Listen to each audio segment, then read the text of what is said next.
Hello, Angela Princeville, and today I'm answering the question, we're not married, why do I have to pay spousal support?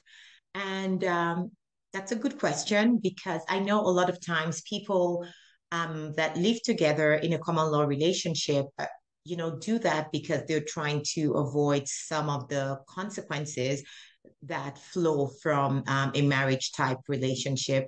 And it's always shocking to people to find out that in a lot of senses, or in a lot of ways, the obligation remains the same. So when it comes to spousal support, the answer is always because it's the law.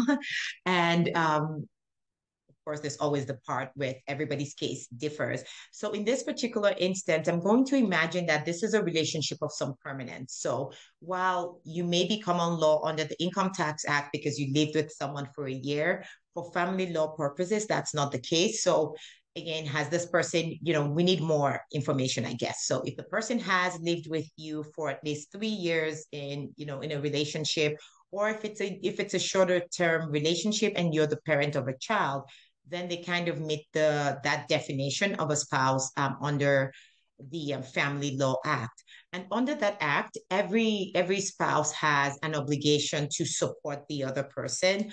And yes, there is in that an obligation to support yourself, but as well as support the other spouse to the best of your ability. So once your partner has met the definition of spouse under the Family Law Act, and which includes, as I said, even though you're not married, it includes living together for about 3 years, or if you have a child, then a shorter duration definitely works. Once they've met that definition and there's need for support and there's ability to pay, and I'm not going into that because I know that's not the question, but once they've met that definition of spouse, then that obligation to pay spousal support exists if the other side needs it and isn't and meets other criteria. So don't get thrown by the fact that you're not married. It doesn't really matter from the Family Law Act perspective. Obviously, if you're married, then the person could also opt to ask for it under the Divorce Act, but those are all technicalities.